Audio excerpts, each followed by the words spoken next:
Hello दोस्तों, मेरा नाम आलोक है और मैं महाराष्ट्र का रहने वाला हूं। मैंने बचपन से अपने पापा से उनके गांव की एक बस्ती की कहानी सुनी थी। उस बस्ती को किसी ने देखा नहीं था।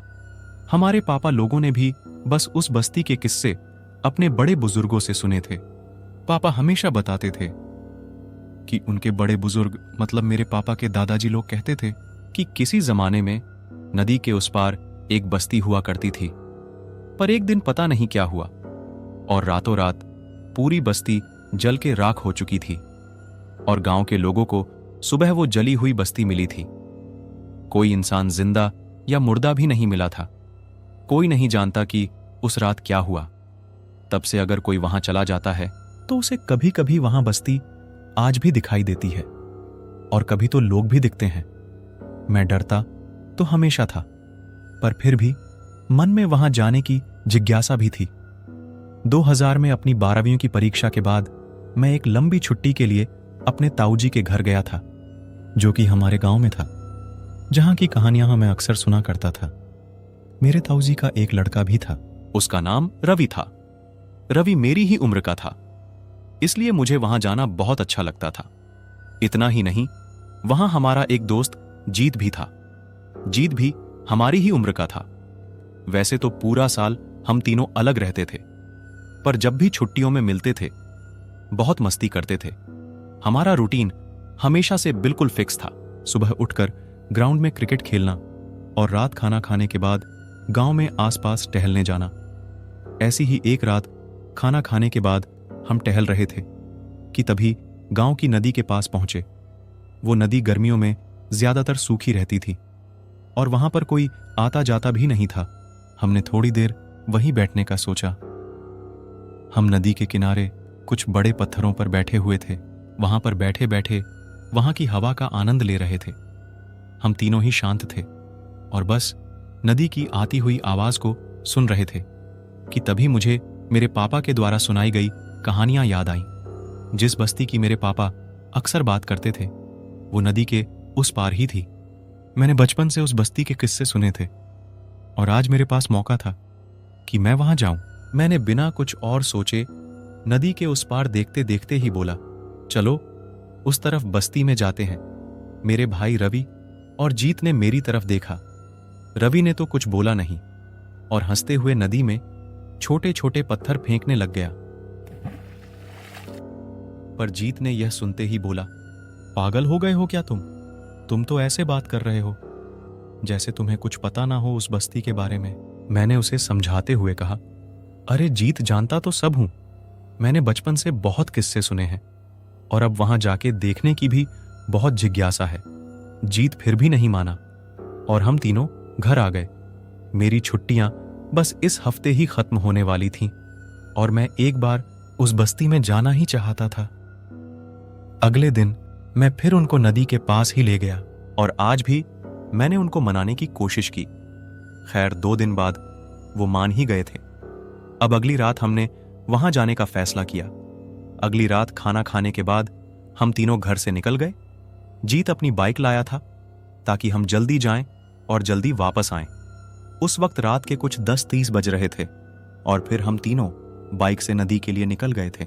कुछ 15 मिनट में हम नदी के किनारे पहुंच गए थे। अब हमको नदी को पार करके उस तरफ बस्ती के रास्ते में जाना था। नदी ज्यादा चौड़ी तो नहीं थी, यही कोई 35 से 40 फुट चौड़ी थी और गर्मियों की वजह से सूखी भी काफी थी। इसलिए हमने बाइक से ही नदी पार करने का सोचा। पर जैसे ही हम तीनों बाइक से नदी के अंदर उतरे, नदी के सूखे हिस्से में जाकर अचानक से हमारी बाइक रुक गई। हमने बाइक बाहर निकालने की बहुत कोशिश की पर कुछ नहीं हुआ। हम पिछले 15 मिनट से बस कोशिश किए जा रहे थे।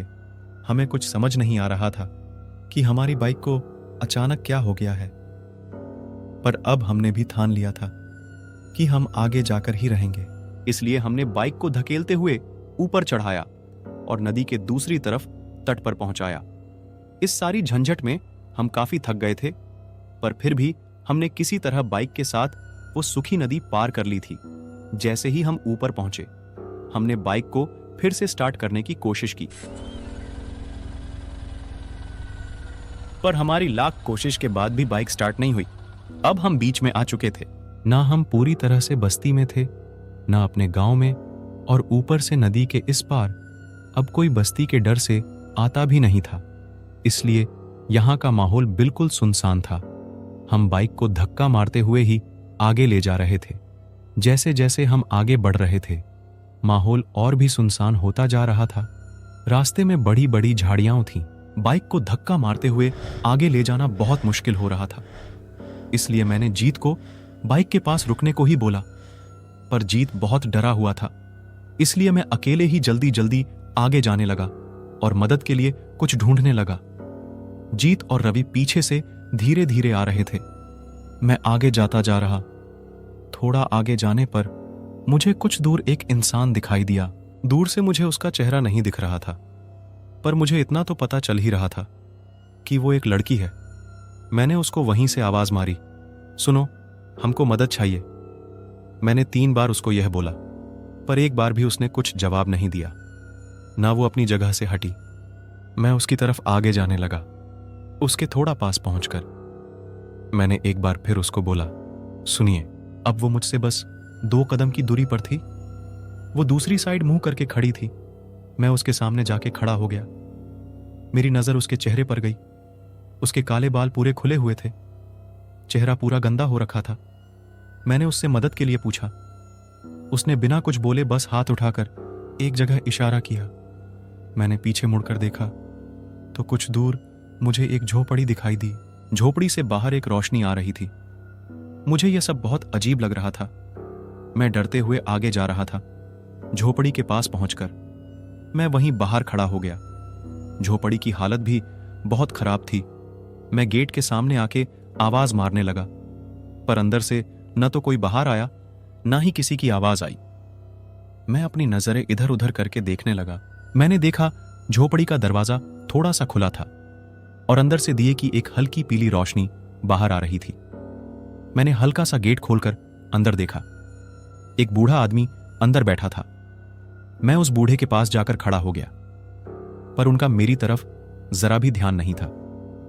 आसपास सब कुछ बहुत शांत था। मैंने उन्हें आवाज दी और कहा, बाबा, हमारी गाड़ी बंद हो गई है। अगर आपके घर कोई लैंप मिल जाता तो हम थोड़ा देख लेते कि गाड़ी में क्या गड़बड़ी है। वो अपनी जगह से उठे और अंदर जाके एक जलती हुई लकड़ी लाकर मेरे हाथ में थमा दी। मैं लकड़ी लेकर बाहर निकल गया। मैं कुछ कदम दूर ही गया था कि तभी रवि और जीत भी वहीं आ गए। वो बिना मुझसे कोई भी सवाल किए बाइक को ठीक करने लगे। जीत नीचे बैठकर बाइक को देख ही रहा था कि तभी हंसते हुए रवि ने बोला, क्या बात है आलोक, इस जगह में तुमने ये आग कैसे जला दी? क्या आदिवासियों की तरह पत्थर से जलाई है? यह सुन जीत भी हंसने लग गया। मैंने भी हल्की सी मुस्कान के साथ बोला, पागल हो क्या? वो क्या तुमको वहां दूर झोपड़ी नहीं दिख रही? वहां से मदद ली है। यह बोलते बोलते ही मैं पीछे मुड़कर उनको झोपड़ी दिखाने लगा और मानो मेरी सांसें वहीं रुक गई। मैंने देखा कि मेरे पीछे वहां कोई झोपड़ी नहीं थी, कोई रोशनी नहीं थी। सब तरफ बस काला घना अंधेरा था और गहरा सन्नाटा था। मैंने बिना कुछ सोचे उनको बाइक छोड़ के वहां से भागने को बोला। हम नदी की तरफ भागने लगे और करीब 20 मिनट बाद हम नदी के पास पहुंच चुके थे। हमने ऐसे ही नदी को पार किया और अपने गांव की साइड आ गए। मैं वहीं खड़ा होकर दूसरी तरफ देखने लगा। मेरी सांसें गहरी हो चुकी थीं। जीत रवि ने मुझसे भागने का कारण पूछा। मैंने अपने साथ हुआ सब उनको बताया। हेलो दोस्तों, अगर आप हमारे चैनल से नए जुड़े हैं तो हमारे चैनल भूतोपीडिया को जरूर सब्सक्राइब करें